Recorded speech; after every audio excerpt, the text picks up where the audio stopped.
Where the sidewalk ends is the mean streets of Times Square in New York City.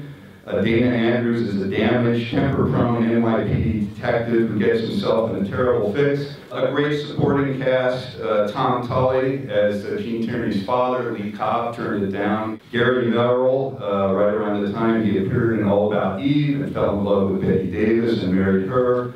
Bert Freed, the great Carl Malden, Greg Stevens, Ruth Donnelly.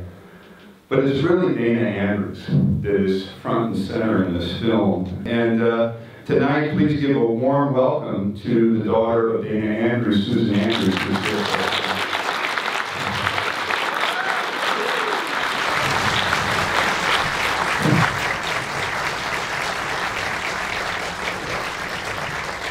Your dad was such a good actor. I never saw anyone wear guilt with more heaviness in his expression. He was really good at it. He is really, really good. Did your dad ever discuss this movie or discuss his relationship with Otto Preminger, for example? I knew about Otto Preminger. I don't remember him talking about this movie. Right. And I know I'm going to interject the fact that my father had no idea what Noir was. Well, no one did when they were making these movies. Or that there were movies of a certain genre that would somehow have a name. This was a crime drama or a mystery. Yes. And yeah, he was probably not as excited about doing a crime drama as he might have been a more romantic one like Laura. Sure. But he didn't put it down. I just didn't hear him talk about it that much. He did respect Otto Preminger, as you know. He worked with him 4 or 5 times. Right. They had a relationship. He felt that he could work with Otto Preminger and that he didn't let Otto Preminger push him around. Right. Well, we've had people here who have worked with Otto, and you know, one person told me, I said, "How was Otto?" And he said, "Well, he's a bully, so I went at him hard right from the beginning." And he said, you know, if you took crap from him, it was over. And he usually found one person to pick on, and it certainly wasn't your dad. Well, didn't Otto give like a puppy to what's that story? My sister insists it happened. She's my older sister, and she was in bed, and they were probably out drinking. I don't know if Otto was the drinker that my dad was, but he certainly was out with him. Right. And they came home with a puppy from my sister, who was little. And I once met Victoria Preminger at a Otto Preminger event in San Rafael, and I told her this story, and she said that wasn't my father. That couldn't have happened. He didn't like puppies, and he would never have done anything that sweet. Yeah. Now, I guess she was one of the twins that he had very late in life. He had twin girls, yeah. So I think he probably was a different person. But I always thought it was interesting, your dad, and I got into learning a lot about your dad. I recently did a commentary on A Walk in the Sun, as you know, and you gave me some tidbits to add and so forth. But your dad was, I think everybody liked him, but his friends were more directors than actors. Otto, Renoir, Millie Milestone.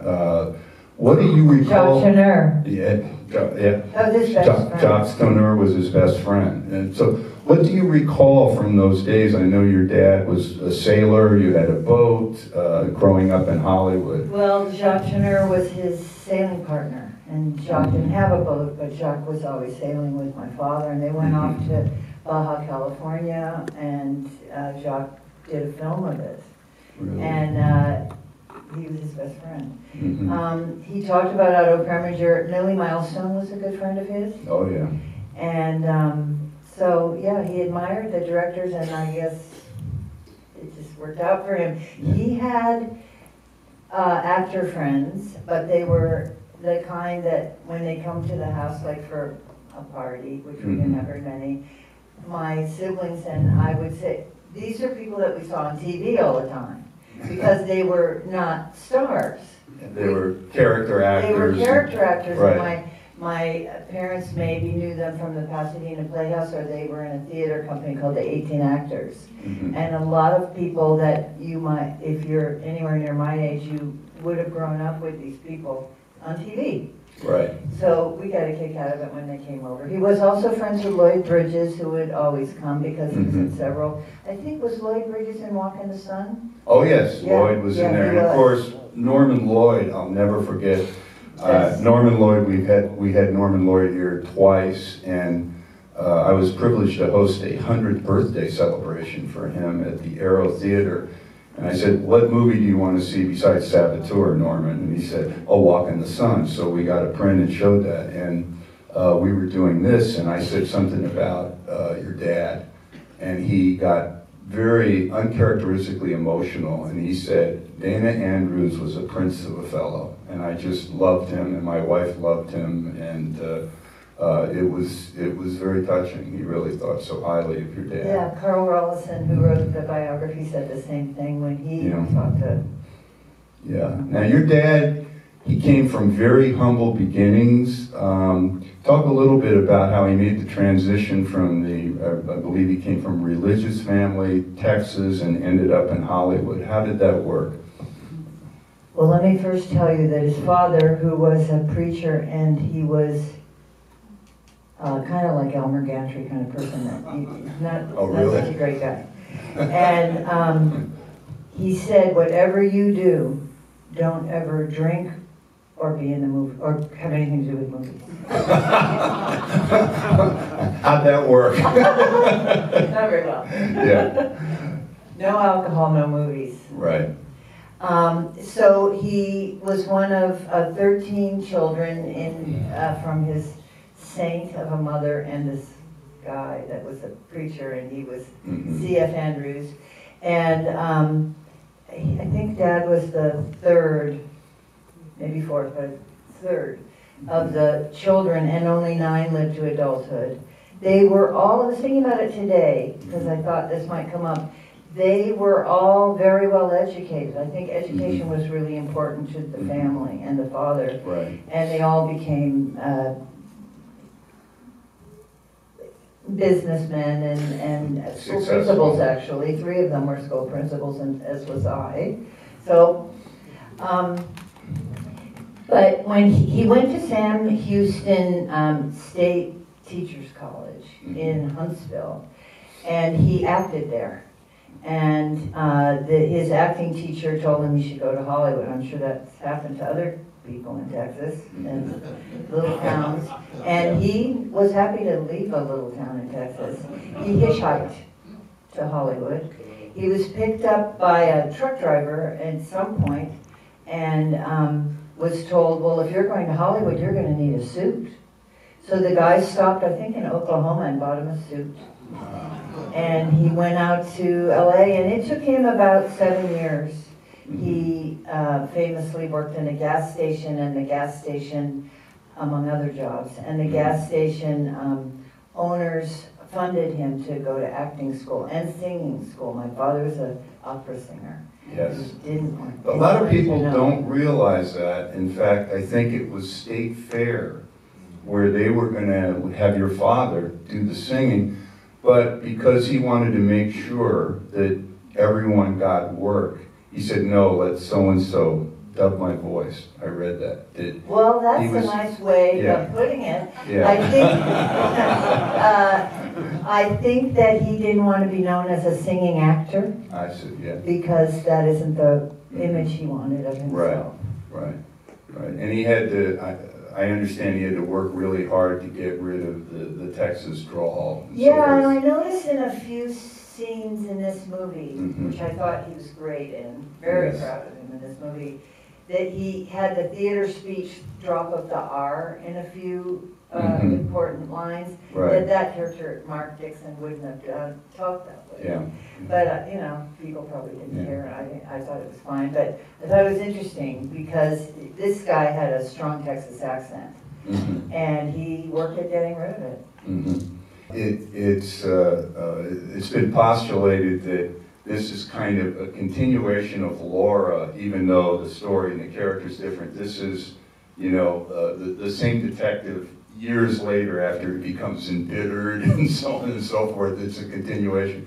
But it really was a unique characterization, even though there's a lot of coincidences, you know, with the Jean Tierney. I mean, when you look at her, it's like looking at this beautiful, gorgeous, and then, you know, the daughter of a cab driver in New York, and Tom Tully, you know, it's kind of a reach, but but the way that she was lighted. Become a fashion model. So yes, that's true. That's true. That's true. Growing up in Hollywood, you know, when did you realize early on that your dad was somebody special, that you were not living the life of you know, Jerry Mathers and the Beaver? I always knew my dad was famous, and I remember my brother once told me, we were in day camp on a van, and I told somebody that my father was Dana Andrews, which it probably didn't make any difference to them. They didn't know who he was. But I was very proud of it, and my brother said, never say that. Never tell people. And in fact, we were instructed that if when we started to drive, if we got stopped, or if there was an accident or any problem, our father's name was Carver Andrews, which is his real name. And also, I've noticed in my adult life that I have a hard time keeping a secret. And I think it's because there was no point in keeping a secret, because he was out there doing what he was doing, and it could be in the paper, or it just was the facts, and that was the truth. And so, what's the point of keeping a secret? I don't keep secrets very well. Your dad also was like a saver, a neat freak, and you know, it was kind of like you had an archive of Dana Andrews. Yeah, that archive is now at Sam Houston. It's now at State University in Huntsville, and they got everything, but I went through it with a fine-tooth comb and with the help of my brother and sister, and we learned a lot, because we were always told that my poor father had to wear suits that his older brothers had outgrown, and they weren't long enough, and he was teased, and he had this girlfriend who's he adored, and her parents were the department store owners, and they sent her away, and he was heartbroken and went to LA. And not until Carl wrote this book did we learn that she was dying to come to LA, and that he just wanted to get out of Huntsville. And no one ever knew that, including my mother. It was a secret. So there were secrets in the Andrews house. Oh yeah, I'm sure there were, and I don't know them except that one. Yeah. Of your dad's pictures, I don't know what your favorite is, but every time The Best Years of Our Lives comes on TV, I watch it. I try to stem a crazy, but I always watch it, and when I get asked the question, which isn't very often, what movie makes you cry? I always tear up at the end of that movie. I do too, and I just watched it recently by myself late at night, because of course, that last scene of him in the graveyard for the airplanes is really amazing. I love it, and I love watching it, and I've watched it a million times, but I have never seen this one before. That's, well, I'm glad that we were able to do that for you. Really impressed. No, I just didn't, I thought he was a bad, I probably saw it when I was a kid. Did he care about stuff like the Oscars? I mean, as far as I was concerned, he should have won an Oscar for Best Years, and he didn't. Did that type of stuff, or did he not care about awards? I think he really cared, but he never said he cared. Ah, okay. And people say that all the time, and you just watch that movie. I mean, that's the guy that should have won an Academy Award. Absolutely. He was Absolutely. fantastic. He was terrific in that. And it just is what it is. It's probably happened to other people, and it happened to him. And because of his history and his story in Hollywood, it probably was somewhat affected by that, but I don't know. I don't know.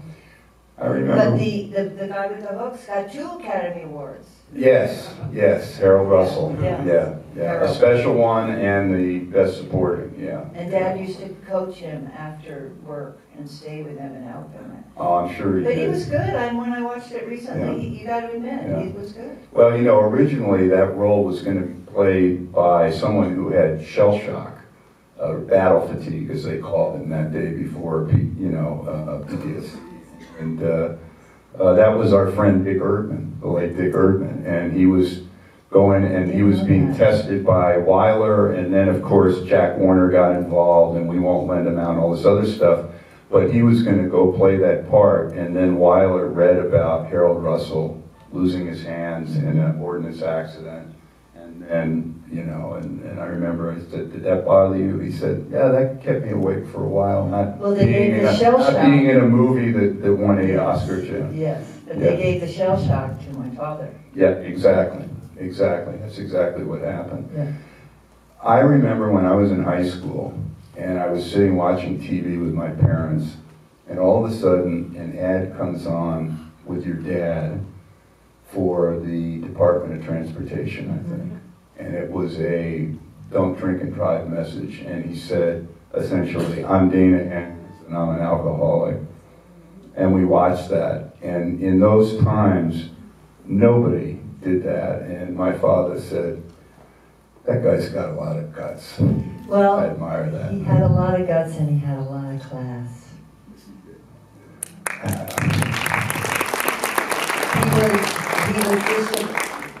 He was definitely a serious alcoholic, and he would go in and out of it. For a couple of years he'd have, and then he'd go back. It's a sad story of any alcoholic. Yeah. And I learned through reading Carl's book that it was more of an issue early on when you wouldn't have seen it. In most years you wouldn't know. Yeah. But it turns out Teresa Wright and Dale say, yeah, he was completely drinking on that movie, and I don't think you can tell, whereas later on you can tell in the later movies. Norman Lloyd said when they did, they would go out to, out past Calabasas in Malibu to shoot Walk in the Sun that was doubling for Italy in 1944, and that he would ride out there, Norman, Dana, and Millie Milestone, and then when the car would come, your sister would come down and say, Daddy's still getting ready, he had a headache last night. And then he said, your dad would come down perfectly coiffed and everything, and he said he drank steadily, but it never, at least at that point, it never affected his acting. And your father, there's a number of actors, Mickey Rooney's one, Robert Mitchum was one, that had almost complete, you know, they could look at something and just in makeup and say, I got it. And I believe there was a story with Elia Kazan when your father was making Boomerang, a film that we've shown here. Recently told that story. Yeah. And it's that, I think, Gadge, my dad used to call him Gadge. Yeah, that was his nickname. He reportedly, I didn't know, wasn't crazy about my dad because not a method actor, as you probably can gather, and very well trained actor, but not with method. And my dad was probably drinking, and he was probably causing Kazan a headache, and so Kazan decided to play a trick on it. So he gave him a sheet of text for a whole scene that they ended up would shoot for all day, theoretically. And my dad took the sheet and he said, give me 20 minutes, I'm going to go to my trailer.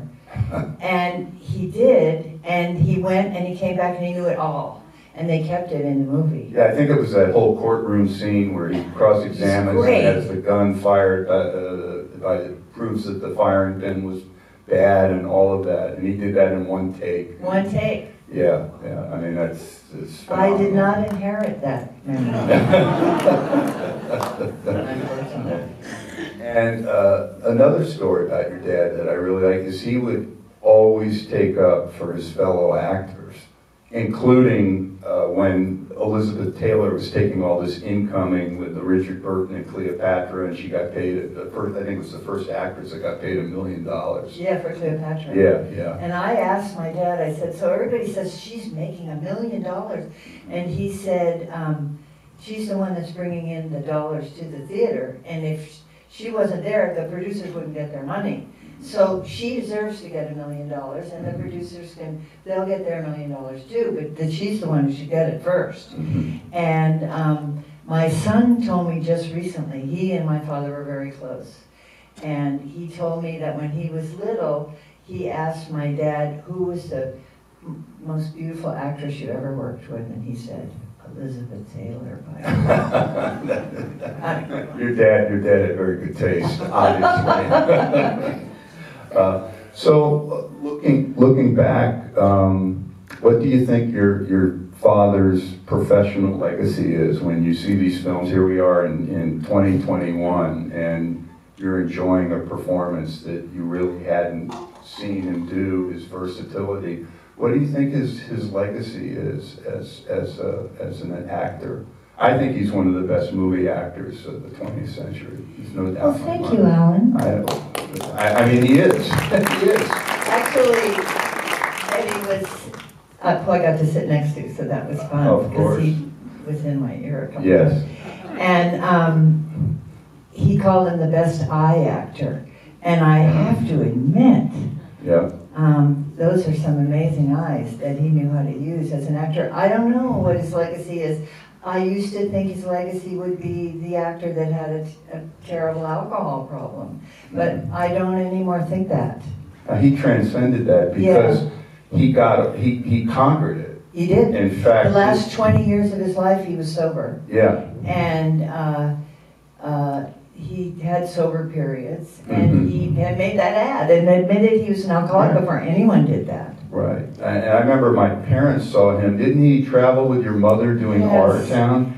And I remember my parents going out, and they said, where'd you go? We saw Dana Andrews and his wife doing Our Town at the New Providence High School in New Jersey. I think I have a playbill from that. Yes, yes. My mother was a wonderful actress, and they met at the Pasadena Playhouse. And she was a comedian, kind of a Jean Arthur, kind of an actress. She was pretty, but she wasn't glamorous like Jean Tierney. Right. She was pretty, and she was a very good actress, but my father said, nope, in those days you could do that. Yeah. And he said, I want you to raise the children and be at home. But she did act in theater at the Playhouse and with this 18 actors group, and then in the 70s they toured all over and went to England, and it's one of the plays was Our Town. Right, I remember that. Yeah. I remember that. Well, Susan, this has been wonderful. Thank you so much. She's gonna be here all weekend, so if you see her, she will be glad to talk to you about your dad. So thank you for coming. Thank you, Susan. Thank you. You're wonderful. And thank all of you. Thank you.